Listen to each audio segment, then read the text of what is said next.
Hi guys. Nakalabas ako ngayon sa ano namin. Kasama ko yung bison. Nakalabas ako ngayon sa lugar namin. Pupunta kami ng bison ko ng ano, sa market. Mag-market muna kami.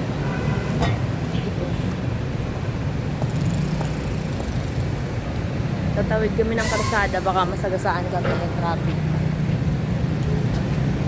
Ma'am, kamay ka muna. Hi. Oh, diba ang ganda? Ganda namin. Umay na kami mag-vlog guys kasi tatawid kami baka masagasaan kami. Lakad-lakad lang kami dito.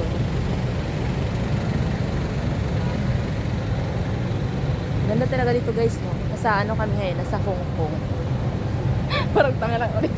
Nagsasalita na mag-isa. Nasa Hong Kong kami guys. Hong Kong Disneyland. Mamamasya ng mga person. Mga tamad kami natamad kami maglakad kaya magta-taxicil kami. Taxicil daw eh. So guys, ayun po yung St. Luke. Saan ba yung St. Luke? Ayun doon banda. So ayun, nag-update lang ako mga beshi kasi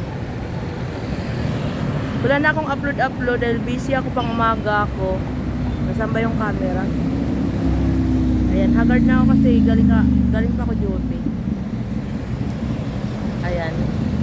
Bibili lang kami ng saging na saba sa ano, sa market. O di ba naglakad, nagtaxi. Tapos bibili lang pala ng saging na saba. Good job, guys. Ang sexy ng bisor ko pa. Kala ng iba mapera kami, pero hindi nila alam saging na saba lang bibili namin. Nakataxi pa. Di ba? Ang bongga talaga ng lola nyo. So, ganda dito talaga guys. So, ito na yung ano namin, oh. Ito na yung service namin. Parang haba ng pila. So, ayun guys. Sasakay kami. Mamaya na lang. Ang haba ng pila talaga dito guys. So. Ito yung ano ma.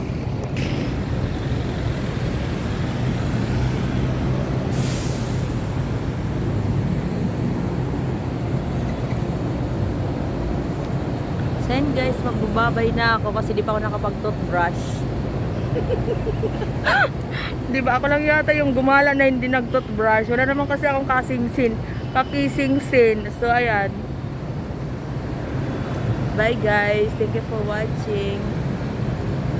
And thank you sa mga nag-subscribe, tsaka nag-like, tsaka nag-share. God bless po. Bye-bye.